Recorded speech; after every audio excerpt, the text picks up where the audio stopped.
Hello, gay people. Welcome to episode 7 of Kings on the Aux, the podcast where drag kings talk music and gender performance. I'm your host, Caius Crow, also known as Ben. I am so excited to finish out our Pride Month double feature. This has felt like the perfect way to celebrate not only Pride Month, but also the milestone of 6 months working on this podcast. I plan to keep doing this work for years to come, so 6 months isn't very long in the grand scheme of things, but it still feels very official.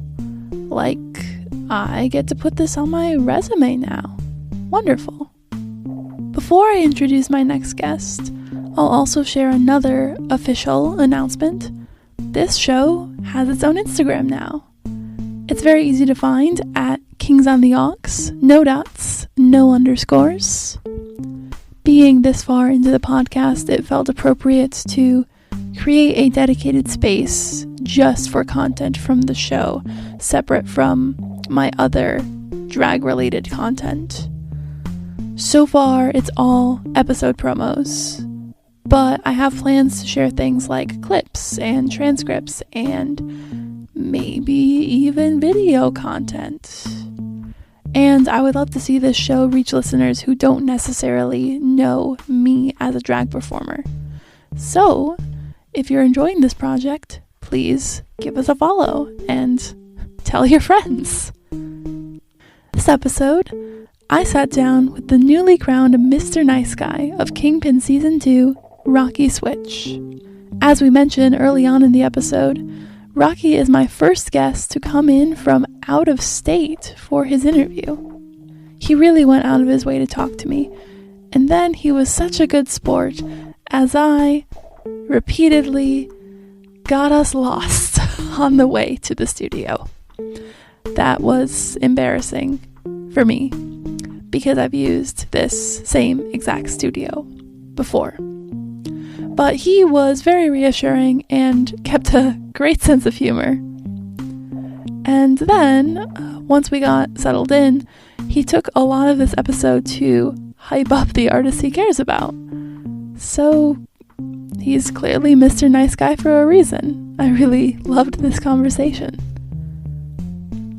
Rocky chose to bring in a number that Ohio audiences haven't seen from him before, Precious by Cain Culto.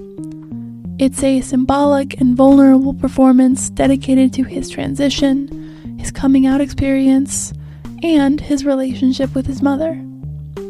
Those are heavy issues to talk about, and even heavier to embody on stage. But Rocky and I agree that this number leaves us in a place of hope and self-determination. Here's our conversation.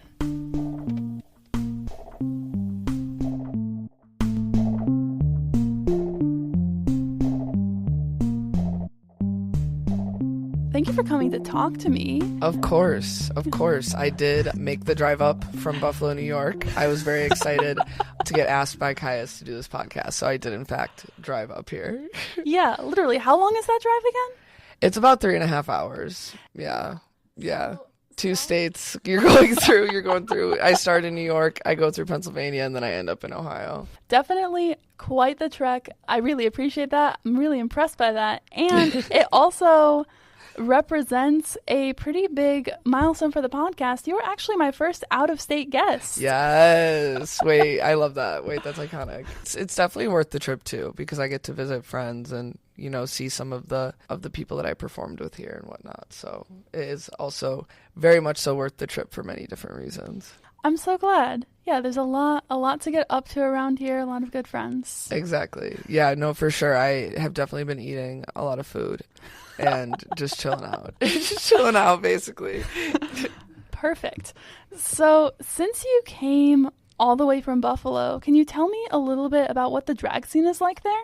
The drag scene in Buffalo is honestly, it's all over the place. I would say that we have a lot of different types of performers. It's very, I would say, alternative in some ways, where we have a large scene of, you know, AFAB drag queens, AMAB drag kings, so people who are assigned female or male at birth that are doing that persona of drag necessarily. And we have a lot of, up and coming new kings. Freddie Mercury in Buffalo, New York is someone who is really trying to, I think, create a very new and welcoming scene for kings. He gives a space to a lot of like new performers. We have something similar to Cleveland's casting call called Rookie Nights that he runs. So I feel like it's just, it's new. It's a lot of kings and queens have been around for a minute, but it's definitely still a lot of new performers are coming out of the woodworks like every couple weeks. So it's really inspiring to see. And because I grew up in Buffalo, so I feel like when I moved away to Pennsylvania, I moved to a queer scene that was even smaller.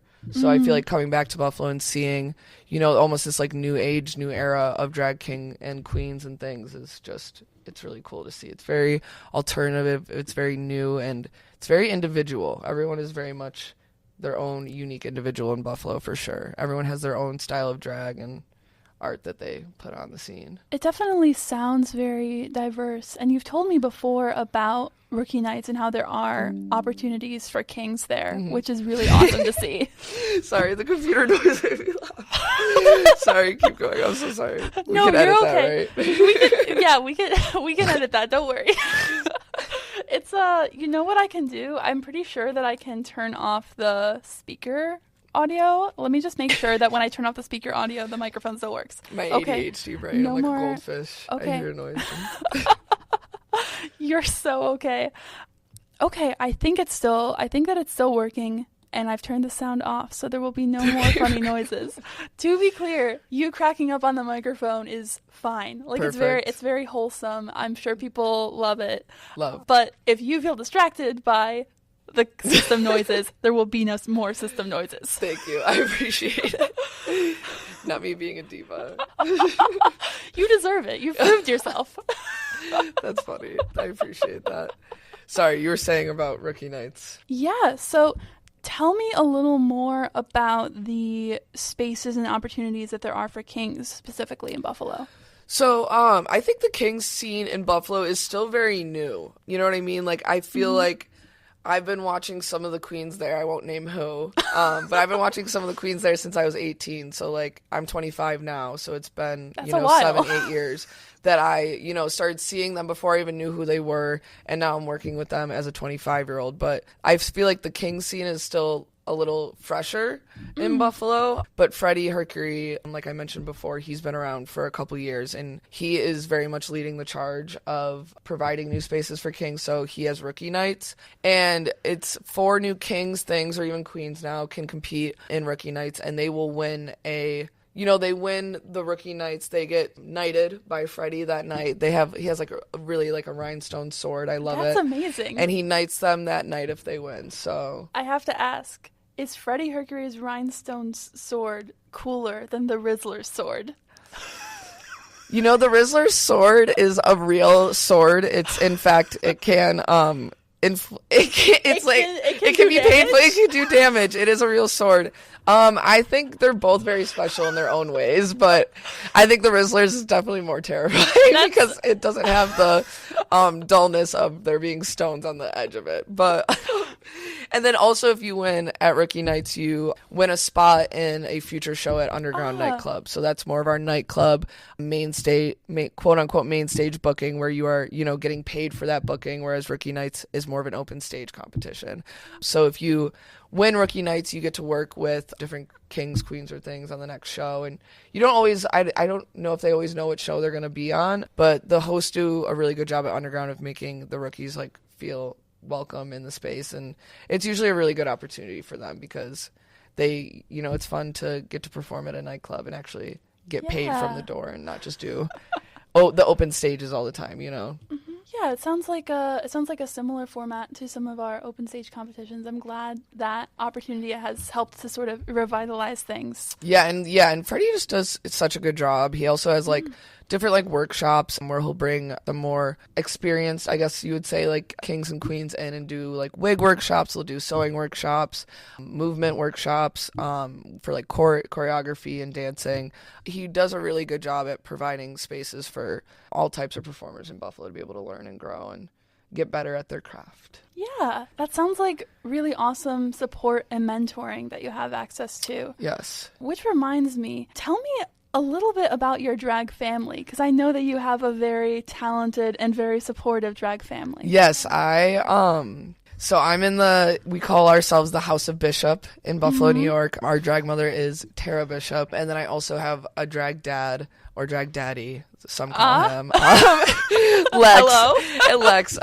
So those two are our mom and dad, Tara Bishop and Lex. She adopted me right when I came back to Buffalo, because I felt like, I was performing for like about a year and a half when I came back to Buffalo. I had all this experience in Erie, Pennsylvania, and traveling to Pittsburgh and Cleveland, but I feel like I really was craving like being in a drag family, just because the scene in Erie was so small and there wasn't really like the family culture there. So I met Carrie Black, my drag sister, and I also knew Tara Bishop from before I even moved back to Buffalo. I just hadn't gone to a show in Buffalo, and she really caught my eye. So I have always wanted to work with her. And then Carrie, after becoming friends with her, she's like, well, why don't you like join our house? Why don't you like join House of Bishop? And I'm like, I would love that, but I'm not going to put like, you don't want to put any pressure on it, because it is like a very natural way to like get adopted. And then Tara was like, I would love to adopt you. I think you would be a great member of the family. And now I'm like in this nice little house. I think we all have,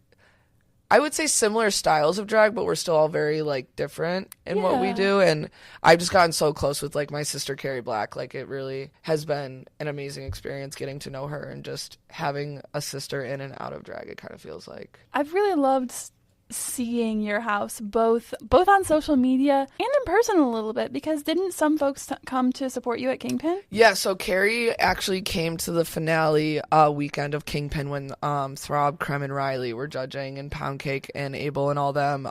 And she was just blown away because, like I said, we have a lot of strong, amazing kings in Buffalo, but we don't have something like an all-king competition, or Freddie did start an all-king show at the Underground, but we don't have anything like Kingpin, I would say, in Buffalo currently. So for Carrie to come and I think see such, I think we all really turned it that final week. Yeah, for so sure. Carrie was just blown away. She's like, I want this king in Buffalo. I want this king in Buffalo. I want, and I love that. I love being able to like bring my friends into like a different scene and have them be so like blown away by like my friends and people that I also like look up to and respect a lot. So when she came, she was utterly blown away, and she got to meet all my friends here, which was really cute and very special. I think that weekend went a lot better because like my sister was here. So yeah, I think that's something that's so nice to see, that now there's kind of a bridge between Cleveland and Buffalo. Exactly. And I feel like it's also like it inspired me so much coming to Cleveland, when I moved back to Buffalo, that was already inspirational because like in Erie, Pennsylvania, I was the only king there. It was all queens. There was another king who would perform, but it wasn't regularly. Like he would hop on, like a friend show, or when he felt inspired, he would do a show. So I felt like I was the only one that was, regularly doing shows or like trying to get booked in other cities. So moving to Buffalo was already like so inspiring to see like a larger scene and just see more drag. I think that influenced my drag a lot. And then I just feel like being in Cleveland and Kingpin, like seeing all this drag here was so inspiring for me. So that's why I feel like it's so cool that like Buffalo and Cleveland are starting to like follow each other or like book each other in their shows. It's cool to see like you said, the bridge between both cities, I guess. Well, one thing that I really appreciated when we were talking about what number for you to discuss, you specifically were sharing a lot of material that you hadn't done at Kingpin, because you were like, I want to talk about something that maybe not everyone who listens has seen before. Yes. So the number that you brought today, it's one that you first did in Buffalo, right? I actually Did you do it in Erie? Yes. So the first time I did it was in Erie, Pennsylvania, because when I was 18, went to college in Erie and then just ended up staying there and was very inspired by there being drag in such a small city. So then I started doing drag there. So I did perform this number for the first time last July in Erie, Pennsylvania, but I did in fact bring it to Buffalo as well, because that's the perk of performing in different cities. You know what I mean? You can repeat numbers. Yeah, it might not be new, but it's new to this crowd. Exactly. And then it becomes brand new because you're feeding off of a different energy to it. Yeah, I love that. and every stage I feel like does bring a different level to a performance. You know what I mean? Like, the numbers I do at Kingpin are going to be a lot different than I do in a nightclub scene, or, you know, I'm doing the same numbers, but they can tend to shift depending on what stage or audience they're in front of, I feel like. For sure. Yeah. So when we're talking about this performance, if there is something that like changed in different iterations of it, feel free to specify that, like, it was like this when I did it on this stage and so on. Yeah, any kind of concrete detail that you want to bring in, feel free. Perfect. So I really want to talk about the number that you brought today. You showed me some video of it. Yes. And there's a really beautiful story behind it. It's a transition story, right? Yes. So the number that I did, I usually make mixes, but it's a straight up just a song, you know? And I feel like a lot of the times I feel pressure to like make a mix or like have a whole you know what I mean? Like a whole production, but I feel like I wanted to do just this song. It's Precious by Cain Culto. And I feel like, so this artist, he started out actually, I'm pretty sure it was a religious pop group. He was singing like Catholic, Christian, like very religious church music in like a pop setting, a pop group. And then for some reason he had experiences where he left the church or left the religion that he was practicing. And now he makes a lot of what I've been told to be called blasphemous music, because when I've performed his music, sometimes the producers of a show have to warn the crowd that it can contain blasphemous material. So he has a song called Sacrilege, which is about I believe his boyfriend looking like Jesus, and multiple lines about having sex with Jesus. Yes. If anyone who doesn't listen to his music, if that gives you an idea of Cain Culto's discography, I was very excited to read up on his discography and listen to some of his other music while I was preparing for this. He's incredible. And yeah, so I can talk about Sacrilege too. I've also performed that song because I'll come out in a priest look. This was actually one of my first numbers I made in drag. I came out in a priest look. I had the collar, the black suit, everything. Ryder Slowly has actually seen this number. He critiqued me on it last year at a competition in Columbus. So I come out doing Take Me to Church by Hozier, and then it just switches to the song Sacrilege, and then it talks about me, you know, doing unspeakable things to Jesus and Jesus doing unspeakable things to me. And I think it's exactly what I feel like certain people don't want happening or think is happening in drag. And then I did it, you know, like I did a whole song as a drag king about having sex with God. And some people don't love that. But I feel like it is a fun play on my own personal religious trauma. And like, you know, like it's funny. I'm sorry. It's funny. Yeah. You got to have a good sense of humor. Like drag kings just do funny things. I think I've talked to my drag dad, Mato Grande, about this, where it's like hot priest drag. It's its own kind of religious experience. And I think that every drag king who wants to should get to experience it at least once. And I thought I looked like a pretty hot priest. I don't always like to toot my horn, but like... I think a lot of people agree. I think a lot of people like in the comments and like in the crowd agreed. So you can say it. But I feel like, and the other judges that day when I did that number in Columbus, it was Ryder, because it was like a Drag King 101 competition. It was like an open stage competition ran by Manny Enough in Columbus. And O'Sullivan was one of the judges. And all he wrote on my critiques was, "You are just so hot as a priest." And I was like, you know, I come from this little town in Erie, Pennsylvania, where like, you don't always get that love as a drag king. So to hear like you're hot, or like people liked your number about you having sex with God and eating the booty like communion, like it's kind of fun to get praise for that. But yes, oh my God, praise. Yes, exactly. Like praise. Exactly. But yeah, so Cain writes a lot of music, but that's why I like this song so much too, that I did for like the number that I wanted to talk about today, because I feel like he does a lot of like funny, blasphemous, like not making fun of religion, but you know, embracing it in a different way that is like special to him.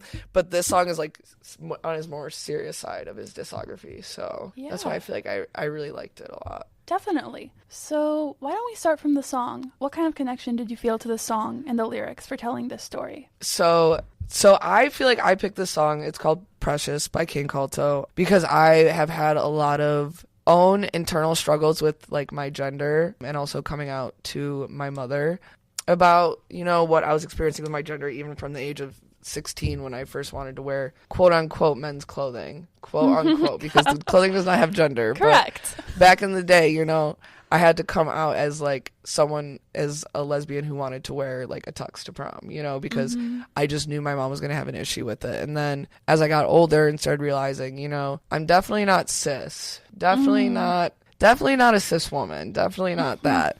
So then when as I started to find myself more through my gender and come out to my mother, you know, we had a lot of struggles back and forth, and I feel like this song really talks about that. I think for him, Cain Culto, like it was more about him, his like relationship with him, just like I think coming out in general to his mom. And for me, I feel like it's me coming out as a queer person sexually, and then also someone who I identify as a trans man.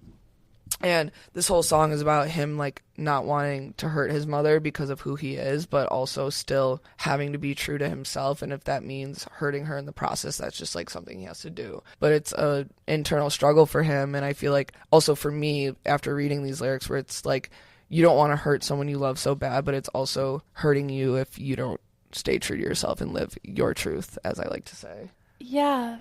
When you first told me that you wanted to do this song, you know, I hadn't heard it before, so I listened to it like a bunch of times to prepare.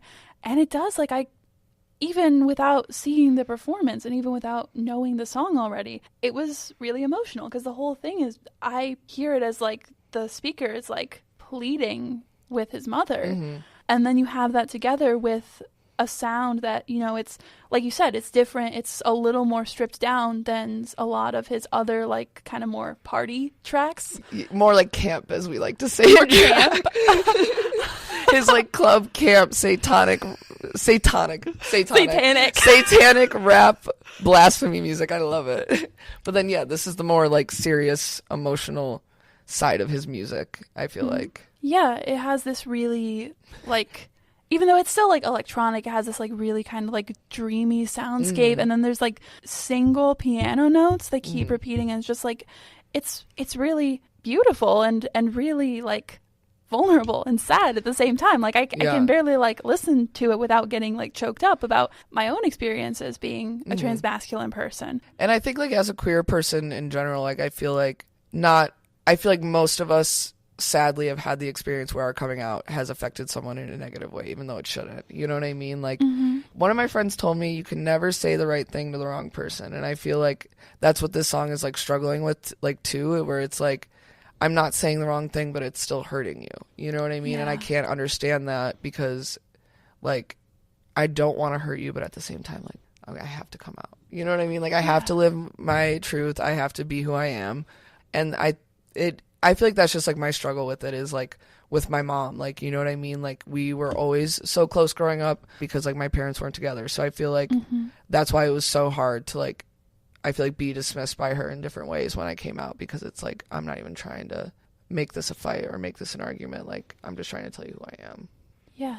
And that is something that I think the lyrics and the performance that you create to go with the lyrics really dramatizes, is that like this like should be like a moment of celebration and self-discovery, and instead it becomes something that you almost feel guilty about, and that feels painful. Yeah. And I think like in my performance, so I come out, you know, and I used to have very long blonde hair when I identified as a cis woman. So I come out in usually a blonde wig, usually borrowed from a drag queen friend. Because you know what? Drag kings don't always wear wigs, able and willing.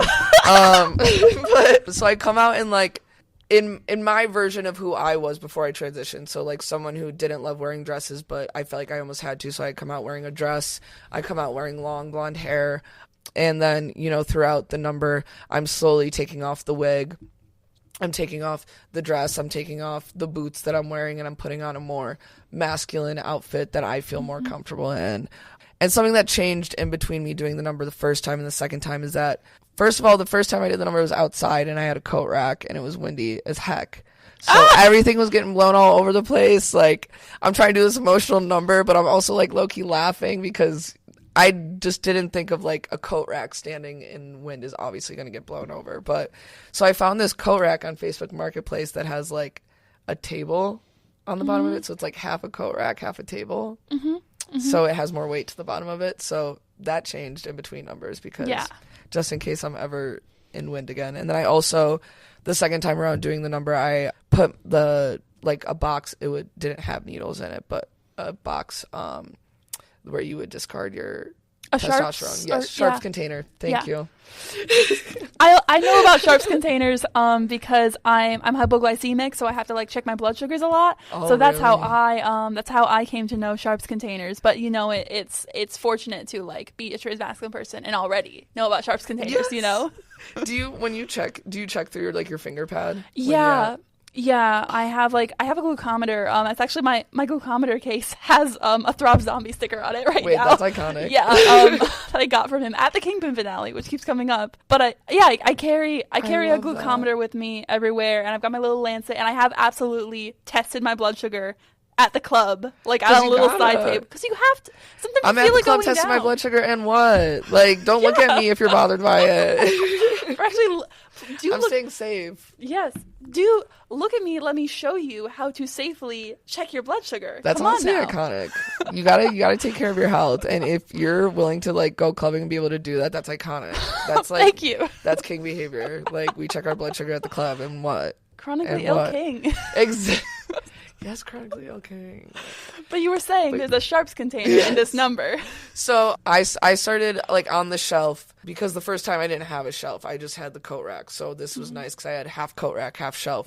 So I have a picture of me and my mother on the shelf during the number where it's like her holding me as like a small baby. I think I was like less than a year old in the photo.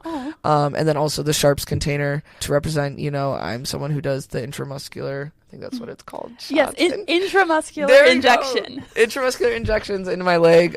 And then I also had a pair of like men's dress shoes on the shelf. So because I just, really wanted there to be, I'm really all about symbolism. And I feel like, sometimes a prop is just there to be seen by the audience to give more to the story. And I feel like, I didn't do anything with the Sharps container, but the audience, I feel like seeing that, it was like a transition story, and they got, this is like an ode to his mom, like this is like a song for his mother. And like, so I feel like it was cool because then like I don't have to do as much with the props as more as like the audience is taking so much from just like seeing me on stage with them. But yeah, so I changed throughout the number into a more masculine outfit, and I just, I put on a tie, I put on a vest, I put on the whole suit, and the lyrics are just like really like yearning to like almost like apologize to his mom for like what he's doing and like how he has to separate himself from the situation to be able to handle it. And so the whole number just is kind of me singing to my mom, looking up into the sky and changing and just trying to, I feel like I do like process things on stage while I'm like performing. So it does become very emotional for me as well while I'm doing the number. It definitely takes a little bit of a toll every time I feel like you do a number like that, And one thing I think about the way you're describing that performance, especially since you said symbolism is so important to you, is that you have these lyrics that, like you said, are almost apologizing, but still throughout the number you're doing it. You're doing the thing that is causing you so much emotional turmoil, but you're still going through with it because you have to for you. Yeah, and there's like a lyric. We got 2 pages on that printout. Yes, there's one. Yes. So it says, because I did end up, having during Kingpin to move out of my mother's house very quickly because it was just getting to a point, it was like right before finale week. We had gotten into a disagreement where I was just like, I can't live like this anymore. Like, I can't, because I was living with her for a minute, because, moving back from Erie, I had some struggles and had to move back in with her for a little bit. And I was just like, I can't do this anymore. So I moved out and ended up moving in with a friend. But one of the lyrics in the song is like, I don't want to leave, but I'm letting it be.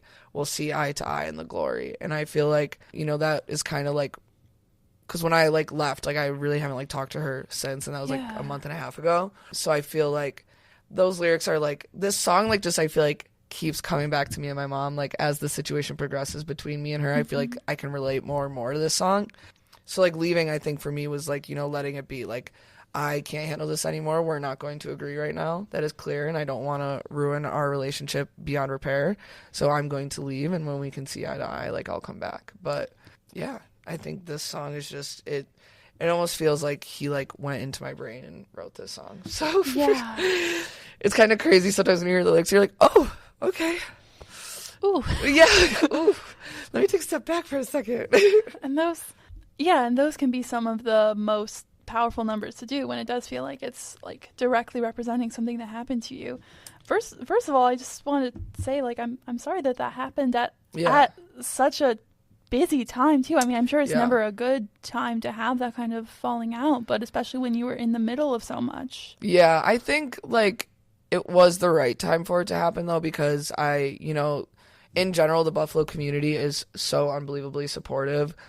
So right away, I knew that I had people that I could text or call. I knew I had a couch that I could sleep on, and like not everyone has access to that. So I feel very like thankful and grateful that I had friends in the community that I had met when I moved back that have just like become like family to me. And also I feel like, that my Kingpin brothers, like right away, I was like texting them in the group chat and being like, hey, like this is my situation right now. Like, we were all very open with each other, I think, throughout the whole competition, because a lot of us went through, I feel like, a lot of different crazy things. Like this season was just like every other week. I was like, damn, like, can any of us catch a break? We're all catching strays right now. Like, can any of us like let us just get through this? Like, the competition's already hard enough, let alone when life gets thrown into it. So I feel like, in a way, though, it brought us all closer because we were just a very open-minded bunch. Where I felt, at that point in the competition, I could text them and be like, hey, I'm really struggling right now. Like, I might need an extra hug when I get there for the finale. And the boys were just, all of them, so supportive. Ryder was amazing.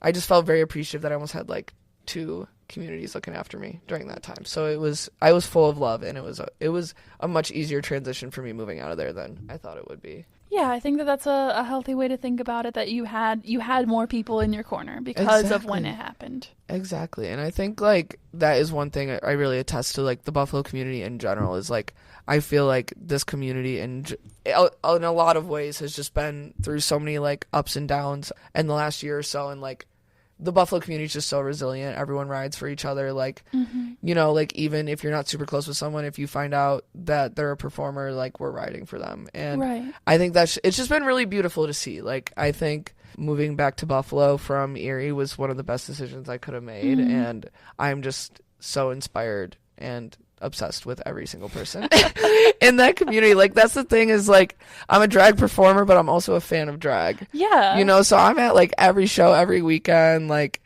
I just be at Underground Nightclub supporting all my friends, and because we have drag every Friday and Saturday at the Underground Nightclub. So I'm always seeing your videos. Like, even when, like, this man is going to be in Cleveland tomorrow, and he's out at 1:00 in the morning in Buffalo. Well, yes. And you know what? Because I will go there, and I will just sit in a seat and just enjoy drag.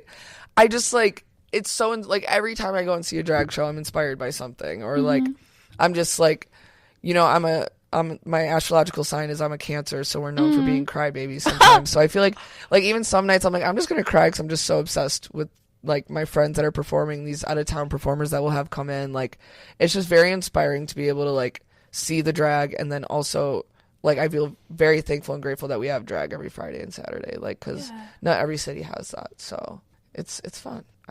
We love our little Underground Nightclub. We love it. For sure. It sounds like a really supportive and healing space. Yes. Yeah. It's a very, and it's a nightclub too. So it is just, it is. What happens at a nightclub? We be having fun there and dancing. Like, it's good. It's good. And then we also have another local gay bar, 26, where they'll have drag events there as well. And they're also just like super supportive of the community and always give back. So there's a 26 on your bracelet that you're wearing right now. Yes. I don't know if I can say what the other side says. You can say it. This is an explicit podcast. Perfect. Tell me, give me the bracelet tour, Rocky. The one bracelet tour. So at 26, they do make like the candy friendship bracelets. And mine does so happen to say Jizz. It was given to me by one of the owners there, Amanda. We love Amanda. Shout out to Amanda at 26. If she's listening to this, we love that girl. We love her. Like. But yes, it does say Jizz. Jizz, Jizz, and it's white. It's the color of Jizz. Yes, exactly. Well, yes. Thank you, Rocky. I think we needed that. Exactly. Yes. Thank you. Jizz bracelet. Yeah. We really are hitting everything. We've got the parental trauma, and we've got the horrors of being transgender, and we have jizz bracelets. Jizz bracelets, exactly. Like, that's the thing, is like, to be able to talk about the dark stuff, you got to be able to laugh about other stuff, right? And you can laugh about the dark stuff too. It's okay. Yeah. Yeah, we all make it through. We persist. We live our truth. We make it through. And that's what this community is for. Exactly. Is there anything else that stands out in the song or the lyrics that we haven't talked about yet? I think it's just the chorus too. You know what I mean? Like, where, like, not to keep, because I feel like I don't want people to think that this is like super depressing. You know what I mean? Because I feel like it is sad and it is very emotional, but it's also like, you are just so firm in yourself that, like, even, like, a family member's opinion cannot take that away from you. And it's, like, the chorus where it's, like, Mama, you are the most precious. You are the most precious. You are the most precious thing to me. Like, that'll always be true. Like, my family is very important to me, but that doesn't necessarily mean that I need to surround myself with them if they are not going to support me. So yeah. I think that's, like, what this song is about. It's just, like, it's like a yearning, because you don't want to, like, be hurting anyone that you love, but it's also the acceptance of, like, well, I need to do this to be able to be okay with myself and be able to live authentically. So yeah, I think it's, you know, like, my mom is not a bad person. She just doesn't see eye to eye with me right now, and I don't think that she doesn't have the ability to grow. I think she has the ability to grow, and that's why, you know, she still is very precious to me. Or, like, anyone that I've ever come in contact with that hasn't necessarily agreed with my decisions in life, like all life and all connections that you make with people are precious, and just because they don't see eye to eye with you doesn't mean that necessarily people do not have the room to grow. Yeah. And I think that's what's important with this song, is, like, you're hoping for that person you love to get better and be able to educate themselves so they can love you and love all of you. Yeah, that's the thing. Like, yeah, and I know that we have circled back a few times to, like, the trauma and the turmoil of it all, but I do think listening to the song, and honestly, one of the things that is even more moving to me about the song is how hopeful it is. How like, plaintive the tone of voice is. Because it almost, like, it sounds, like, hopeful. I feel like the way, like, he wrote the music, and the way, like you said, with, like, the piano and, like, hearing that one chord over and over again, it, like, kind of does give you hope. Like, okay, like, no matter what, I'm gonna be fine. You know what I mean? We've all gone through our hardest days. Like, no matter what, it's gonna be fine. Exactly. And I'm thinking about something you said earlier, where it's like, you specifically said that, like, you don't want, like, this relationship to end. Like, for you, the decision to move out and to leave recently was more of a preserving decision, it sounded like, was the way that you were talking about it. And I think that that's a really important experience to bring up, because so much of the time, like, the narratives that we talk about with, like, queer people needing to, like, distance themselves in any way from their biological families or, like, their legal families, it's so often is like, oh, like, I had to cut that person off, or I'm estranged from that person. Like, oh, like, distancing yourself is often framed as the end of a relationship. Yes. And I think, like, you're sharing a very different and a very real experience with that kind of complicated relationship. Yeah, and, like, it's, you know, I've had to take, you know, space from her before, or space from other family members that don't necessarily, like, and it's like, we're able to come back to each other when we need to, or, like, when it's appropriate. Like, and I think that's what people, I feel like a lot of queer people do, is they have this guilt of, like, not, like, cutting people off, but taking space from your family. And I don't think anyone should ever feel guilty for that. Like, it's good to be able to be emotionally mature enough to realize, like, you deserve better than the treatment that you are being given, and it is okay to walk away for a little bit. And sometimes, you know, like, that's the only option that you have, and that's okay, because you're gonna have a bunch of queer people and friends and, like, other family members that love you and support you, you know? And when you are ready, whoever you are walking away from, like, you can just hope that either they'll learn, or you'll both move in a space where you can both have some sort of relationship together. Yeah. I think that that's really important for a lot of queer people, especially a lot of young queer people, to keep in mind. Thank you, Rocky. Oh, love the young queers. It's so inspiring to see, like, because I just, like, you know, like, being a teacher and, like, seeing my friends do the conferences for high schools and stuff, it's very inspiring to see the young queer people coming up right now. So I hope they know you're okay. you're doing just fine. And you're going to make it through, no matter what. No matter what. And it is, like, it's so, I don't know. I'm sure people have written, like, essays or, like, done, like, whole, like, branches of studies about this. But something that's really interesting to me is the way that, like, senses of, like, age and generation can be, like, a bit distorted in our community. Where, like, I'm, like, you're 25 or, like, I'm 22. But I'm still, like, I still often feel myself being in, like, an older position to, like, even, like, 18, 19-year-olds, or especially, like, high schoolers, middle schoolers, where it's like, yeah, I am, when for all instance, I should also be, I'm not going to speak for you, but for me, I feel like I should also be, like, a baby adult. Like, I am by no means, like, done, but I still feel, I find myself feeling, like, oddly protective or oddly proud of queer people who are even just a few years younger than me. Yeah, I also make the joke that I feel like because of the shit queer people have to go through, like 1 year in a queer person's life is like 7 years, kind of like dogs. You know what I mean? Oh, so yeah, like I'm 25, but like multiply that shit by 7. We'll see. But like, you know what I mean? Because I feel like, especially, you know, like I just feel like we go through a lot in just a year. So I feel like sometimes when we're like in our young 20s, it's like, damn, I feel old and I feel protective of these babies because we're going to make sure that they get through all of that as well. Yeah. Like when people are dating like gay people and like we be dating and it's like 5-year relationship, y'all are basically together for like 20. Like it's not 5 years. That's basically 20 years of a relationship. Because queer people, you know, we just live in a different timeline, I feel like sometimes. Everything is very intense, and we can talk about why that is. We can talk about, like, there are so many reasons that so many scholars have said better than me before, but it's but it creates, like, it's a really interesting community experience, just like feeling so young and so old at the same time. Yes, yeah, and especially like, you know, like even like the drag family like concepts and stuff like that, where like, you know, like my sister Carrie Black, like she's younger than me in human years, but I feel like in drag years she's older, so I feel like little brother. As we would say, we say little brother and big sister. I'm her little brother. And even though I'm like older than her, but it's like, no, like I don't know. It's so weird. It's so weird concepts of time. You know what I mean? In general, but like especially when you're like queer and like in these drag families and stuff, it's like, girl. But yeah. Well, I think we've gotten pretty philosophical today. Wow. I don't mean to. It's because I'm a Cancer. I swear to God. Like it's because, like being. It's a good thing, to be clear. That's okay that we got philosophical. Yes, exactly. Sure. Yes. Well, yes. You've been talking about the sense of community and support for Kingpin. It's okay with you if we talk about Kingpin for a little bit? Of course, I would love to talk about Kingpin. Well, I would like to go back to the very beginning. So, if I recall correctly, when the applications for season 2 were first announced, you were still based in Erie at the time, were you? Yes. So, my little timeline really quick is like, I grew up in Buffalo, went to school there, like my whole life, lived in the same house until I was 18. And then I went to Mercyhurst University in Erie, graduated in 2022, and just ended up staying there as a teacher.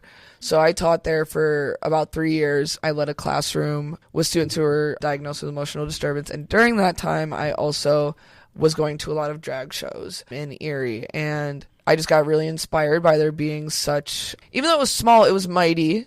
You know, like there was only like, I think, about 8 regularly performing queens at the bar that I would go and see drag shows at. And then I got inspired and I wanted to do drag. And yeah, I started in one of like the smallest cities and just kept going from there. But yeah, I started doing drag in Erie, Pennsylvania, and that's where I did apply for Kingpin. So I did think the drive was only going to be an hour and a half. Yeah. So that's the big difference is like I, you know, starting in Erie did not account for the 3-hour drive for when I moved to Buffalo. So yeah. But then honestly, like a big part of it was like why I wanted to move back to Buffalo was like the queer community in Erie is very small. I struggled to find my place in that community, for lack of better terms. I don't think there was always a space for kings or, you know what I mean? I don't think it was, certain spaces weren't always the most welcoming. And I was really like craving like a queer community that was like large and welcoming. And then also with teaching, being a trans teacher in Pennsylvania, I just, you know, with the election coming up, no longer really felt safe. So I swiftly moved back to Buffalo, New York in September of last year because it was just, for me personally, as a queer trans man living in Erie, it was just not looking too hot for me. No. So I moved back to Buffalo. But yeah, I did. When I first applied for Kingpin, I was living in Erie, and I was like teaching there and had like a whole little setup there. Yeah, so you mentioned, it was definitely going to be a shorter commute, but what went into your decision to apply and to travel? I think, first of all, it was like, like I said, like not having basically any kings in Erie, being one of the only kings in Erie that was regularly performing. I was craving a space of kings. I was craving to like meet new kings, be in a community. Like I'm all about community. I'm really all about being around just queer people, performers, people like me in general. I just was really craving a space that I was accepted in, and I feel like I just wanted to keep growing my drag, and I knew that in Erie I was not going to grow. So I felt like applying to Cleveland, I knew of Ryder Slowly, I knew of him on the Instagrams, and I followed a bunch of other like Cleveland kings and stuff from doing stuff in Pittsburgh. So I was just, you know what, that looked really fucking cool. I was keeping up with Kingpin season 1 on Instagram. I wish I knew more about it, because I didn't. Like, I feel like when I made my drag account, it was, like, I think, like, right around the time Kingpin Season 1 ended. So I was, like, kind of, like, keeping up with it virtually, but after the season had already finished, like, with all the competition nights. So I was, like, I think I, like, DM'd Ryder, because I had no clue, like, the professionalism of, like, you don't just, like, DM people random stuff. You know what I mean? Well, you can. There's no... especially, like, if you... Here's the thing. If somebody has, like, a drag... Like, an account that they just use for drag... Yeah. And they, like, just randomly DM me, I mean, I would not call myself, like, a professional, but, like, I don't see that as, like, weird to, like, DM somebody who's also in the drag scene. I feel like I just felt like such a baby king, and I, like, DM Ryder. I'm like, what is this competition? Like, can I join? Like, when are you doing it next? And he's like... And I think he was so sweet. And, like, Ryder's always been so sweet, because I feel like, I don't know, just as, like, a baby king, I used to be very nervous of sliding in people's DMs. Now I'll slide into anyone's DMs. But not, like, you know what I mean. You know what I mean. You know what I mean. I'm messing with you. I know what you mean. Well, yes. I'll also do it that way, but yes. We're talking about professional networking. I will get us back on track. That was on me. Oh my god, I'm cracking up. Me getting red. Okay. He is. I can't confirm. But yeah, so I just like saw all the photos on Instagram of like all these kings. Like I knew of Malakant LaFool, and I was like following him, and I saw he was doing the competition. And then I also saw a few other kings that I recognized in the first season. So I was like, okay, I'm gonna wait, and when it's my time, I'm gonna apply. I do think that some of the first times that I like saw you on Instagram, like prior to your announcement as a Kingpin contestant, were like Malakant hyping you up in like Pittsburgh venues. Yes. Yeah. Yes. Malakant is so cool. He's my boy. We just always ended up being like on the same shows, or like I would do tip spots for like shows that he had full bookings on, because I paid my dues when I was an Erie King. I would travel to Pittsburgh and Cleveland and do the open stages, and in Columbus do the open stages to try and get my name out there, because there was only one place to perform in Erie, and it wasn't always the most welcoming to kings. So I feel like I would try to like I said, find community in other places, and Malakant was one of the first kings that I met outside of Erie, and he's just so fun. But yeah. But you were saying that you were DMing Ryder Slowly, and he was very nice. Yes, well, yes, I was DMing Ryder Slowly, and I was just like, what is this Kingpin stuff? And then I applied, and then it was funny because when I got accepted into Kingpin, he like DM'd us all with like our acceptance letter. It sounds so. I love how official it sounds. It was super official. Yes. I got the very nice rejection letter. Oh. Well, you know what? Of course it was nice. It was from Mr. Slowly. It was personalized. Like, so yeah, I can definitely, it was like specifically like, these are some things in your application that were really good. I love that. But yeah, you all got your acceptance letters. Yes, and I was just, well, it was funny because like by the time, when I got accepted, I was living in Erie, so like no one really knew what Kingpin was. And then when I got, because like it was all, like a lot of my friends were not queer people in like a community, so none of my friends really knew what Kingpin was, but I was sitting there like so excited, like freaking out, like I was like, there's no way I got accepted into this. Like I was also so scared because I was like, what did I actually just sign up for? Like who knows where my life's going to be in January when we're getting this DM in the first week of September, you know what I mean? So, And then when I moved to Buffalo, as soon as I told everyone what it was and like kind of explained to them what it was, they're like, we know we just met you, but like we're rallying. Like if you're gonna represent Buffalo, like then we're gonna make sure this is good. So everyone was like really excited and super supportive about it back home, even if they couldn't make it up during the weeks because it is such a far drive, and we do have shows every single weekend in Buffalo. But they were very supportive. It was cute. Yeah, because I remember really the presence of Buffalo was really known like throughout Kingpin, because I remember like as early as week 1, didn't your drag dad like record? Wait, no, that was week 2. Week 2, yes. The covers one. Yes. Where your drag dad actually recorded like a male vocal cover that you needed for your performance. Yes. So that week we were supposed to do songs that were typically done by queens, typically, with quotes around typically, because you can't see that because I'm doing a podcast, so I'm doing air quotes right now. And he recorded a cover of Lana Del Rey's Young and Beautiful for me because we had to do like a male cover of a Queen song. And so he recorded that for me. Another drag, Lex did the vocals, my drag dad, and then Nalea Slay was the one who like actually like spliced the like the vocals and the music together. And then another Queen, Maddie Valley, is the one that let me wear the white gown. So white skirt that had the gown over it with the reveal. I had my own like the red shirt and the other pieces that went with it, but that week was very much a collection of all my favorite queens and kings coming together and helping me gather. Absolutely. For lack of better words, gather.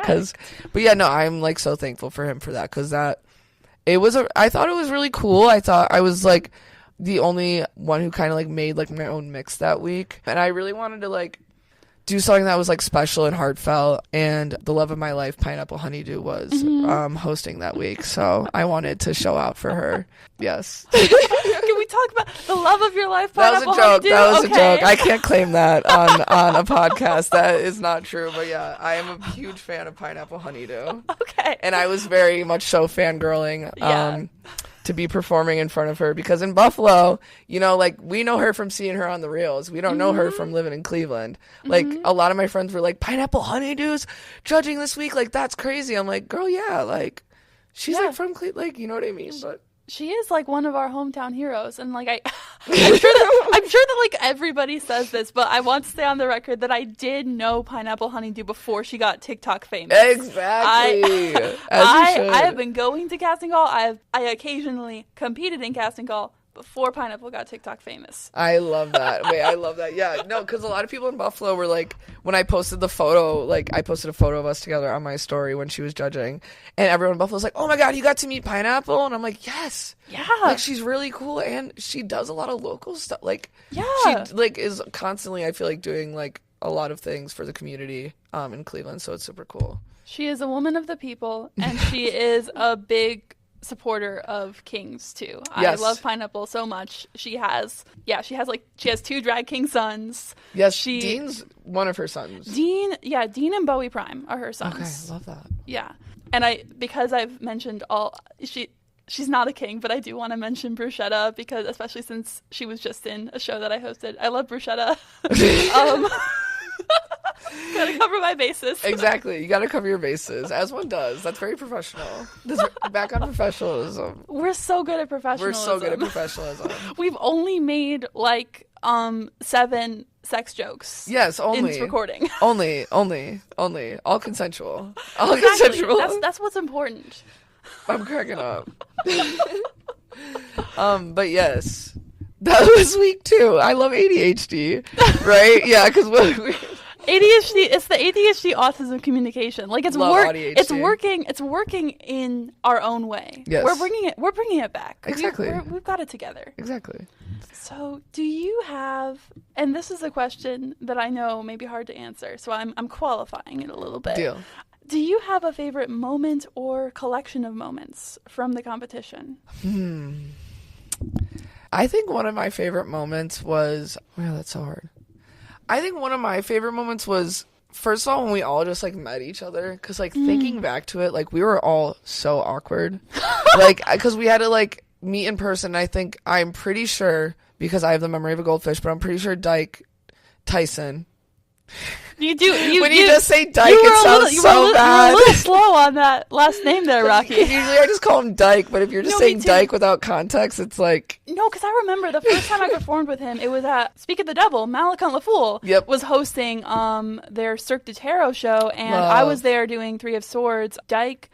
You know what? I think Dyke was doing the Tower. Don't quote me on that, but I think Dyke was doing the Tower. I love that. And that was our first time on a show together. And when I was backstage, like I wanted to make sure that I was being like respectful. So I was like, hey, I was being very, very careful about it, especially because I was not yet calling myself a Dyke at the time. Yeah. Like I've like identified as transmasculine since I was like 16 years old, and it was only in the past like year and change that I went like, no, I can be transmasc and a Dyke. Like I am politically very much still a Dyke. Yeah. But I was being very hesitant about it, and I talked to Dyke Tyson backstage like, hey, like, so what should I call it? Like, how should I think I literally said like, how should I address you like in short form? And he was like, Dyke. Exactly, just Dyke.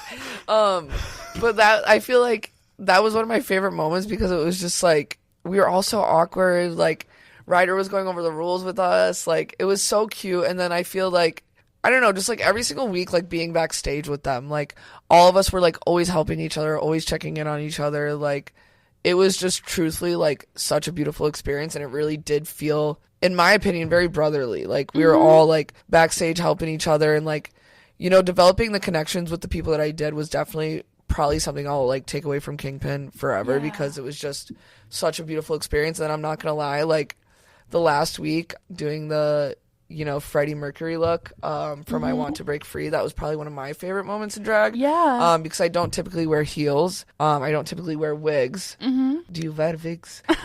When will you wear wigs? But I don't typically wear heels or wigs, and a lot of people don't know, like that was my natural chest out that night. It was not chest plate.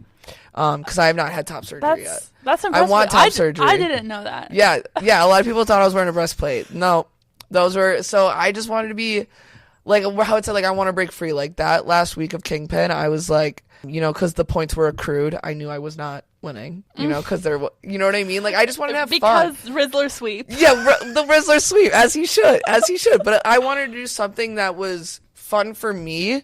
So then when it was celebrated by the judges, and they were telling me it was like the favorite thing I had brought all season, and then Rob Zombie said that was, I'm sure you have not forgotten this, and I have not. Rob Zombie said that he has seen a lot of versions of that Freddie Mercury look, and that was his favorite. Well, yes, and that just was so affirming for me, because you know, when you go through a competition, you don't always feel great about yourself. You have really high moments where you feel really, really good about what you're producing, and then you have a lot of moments where you get down on yourself because you're not mad at anyone else but yourself. You're like, why am I not producing something better? You know, because I know I can do better. But that last week, I felt like everything just kind of clicked, for me at least, on the runway. And it was a really good week, and I did get second place that week, so I was proud of myself because I wasn't always in the top 2 or top 3 most of the week. So it felt very affirming that, you know, me and Ronnie, who were in more the back of the pack, Ronnie won that final week, and I got second place. So it was kind of iconic to see us, you know, get to that. That was just fun. That was just that last week, and seeing him win all those lip syncs as a 19-year-old, like kicking all our butts. Like, he's already so talented and beyond some people that are even older than him. I can't imagine like when he gets to my age where he's gonna be, because he's gonna be famous 100%. 100%. Yeah, those lip syncs, I'm gonna remember them forever. Incredible. You know what else I'm gonna remember forever? When Does Cry got picked. Well, yes, but I was bringing it back around, and I was gonna say your rhinestone vacuum cleaner. Oh, yes. I just thought that was so iconic that all the songs were there, and when that got picked, I was like, this is Ronnie's song, like, take it, my brother. Like, it was so good. But yes, the rhinestone vacuum, I spent a lot of time rhinestoning that. It does still work. I do still use it. In my house, I use it to pick up rhinestones that get stuck in the carpet a lot of the time. Nalea Slay, the one that helped me produce the track week 2, also helped me stone that. And she's also the one that gave me the wig. So I feel like, Buffalo does a really good job where we share drag a lot of the time sometimes. And, you know, we're usually there for each other if it's something that we really need. So rhinestone vacuum. It was vacuum cleaner. It was iconic, and you can't say it wasn't. I would never. That is exactly. It's so good. It's also reminding me, because I am thinking about the state of my bedroom carpet and all of the rhinestones that I keep whenever I like walk around, like if I walk around without shoes on in my bedroom, I'll like find rhinestones on my sock. And the other night, after I like hosted a show, it was so weird. I got in the shower and I saw a rhinestone like go into the drain. I don't know how it got there. I don't know. I don't know where the rhinestone was, that it was on my body. Sometimes they get stuck like under like my thigh or like on my butt cheeks sometimes if I'm like wearing shorts. See, I guess I was wearing shorts, so maybe it was a thigh situation, or it could be a hot area that can have things stick to. You know what I mean? Good to know. Yeah, I'm gonna have to check after my next gig, before I get in the shower. I'm gonna like have to check for rhinestones. Check every area to make sure there's no rhinestones stuck to you. That's iconic. That's so important. I love that. Did you save it at least? No, I just watched it go. Flushed away. It was a tiny one. It was like a size 6, like just tiny like red rhinestone. And it's like I still was like. She said her goodbyes. She said her goodbyes. I'm like, what? And the other thing, I've looked over that costume piece, and I can't find where the rhinestone is missing from. Isn't that always the case though? Where it's like I don't even know where this is coming from, so we're just gonna say goodbye. I'm just gonna have to like go over that again and like fill in any gap I see, whether or I don't know That's what's so going valid. on there. That's so funny. Anyway, enough about rhinestones on my ass. Talking about the connection between you and your Kingpin brothers, what did it mean to you when your fellow competitors voted you Mr. Nice Guy? Oh my god. It was truly gaggy, I feel like, to me, just because, like, it's a weird thing to be. It's like it's such like a good, but it's also like, because like I just love being nice. Like I don't like, you know what I mean? Like it's one of those things. Like I'm so glad I'm awarded for it, but it really just like I feel like it's who I am in and out of drag. I feel like I really pride myself on like I've reached a point in my life where I'm like there's just no use in being mean to anybody. You don't know what anyone's ever going through, whether it's in or out of drag, and drag life still pertains to your real life, and people take that kindness out of these performance spaces where it's like at the end of the day, like that's what people are going to remember is how you treated them. So I feel like it was just, I was so gagged. I just don't always do well with praise because I just get so like bashful, or I get very shy. So I just felt it was a big deal for me, especially because like, I don't know, like my drag sister had won our pageant in Buffalo the night before, and then to like get a sash the next day, like I don't know, I just felt it was like very cute, and I feel like I'm very proud of that award. I'm proud to like know that like that's how people like view me, because I really do just like, I feel like it's just natural for me to show love and respond with love. Like I feel like in all areas of my life, like whether it's how I work with students as a teacher, or how I work with fellow performers, or how I am with my friends, like I just love people unconditionally and with all of me, because it's just like it brings me so much joy to just like love on other people too. It's just everyone deserves kindness, and everyone deserves to feel good about themselves. And like with, like I said, like I keep referring back to it, but with everything going on, you don't know like what is going to impact someone. So like just be fucking kind to people. Don't be a dick. Don't be a dick. Don't be a dick. Don't be a dick. Definitely. And I think, I'm really glad that you got that recognition. Yeah, but it was really like, it was like sweet. Like I feel like everyone in that cast, like I feel like I've like talked about this whole time, is just so nice. You know what I mean? Like I was voted Mr. Nice Guy by 6 other really nice guys, or like whoever voted. I don't know if it was all 6 of them. I do not know those. I do not know the results of the voting, just so everyone knows. But I feel like everyone up there it's just everyone's a nice guy. Like it was a very welcoming, loving cast. So it is really appreciated to get that award, and it was cute. I felt like a little kid when Ryder was putting on my sash. I'm like, okay, Dad, thank you. Peepaw, as I call him. Peepaw. Yeah, Ryder is Peepaw. Peepaw to all. For sure. Peepaw to all. Just all of Cleveland, and now well into Buffalo. Exactly. He's just a guy. So good. Rocky Switch, can we expect to see you performing in Cleveland again anytime soon? Yes.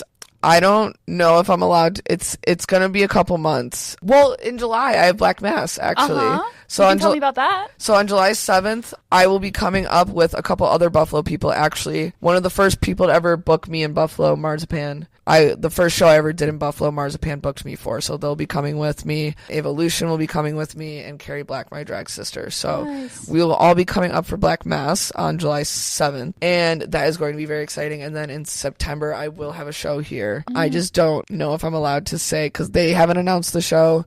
I think I might know what show you're talking about, but I'm not gonna say. Yeah.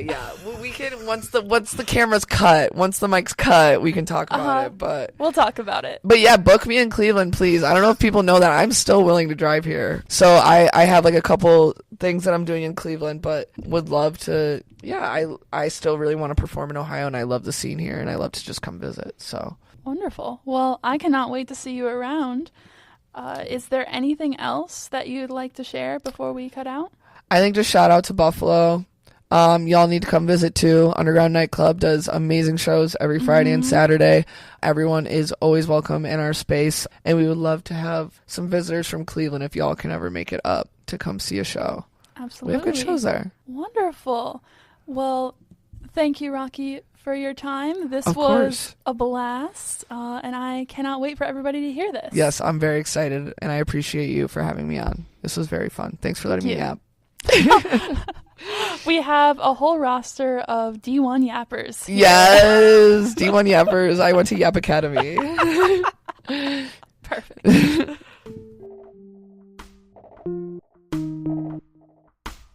Thank you for listening to Kings on the Aux.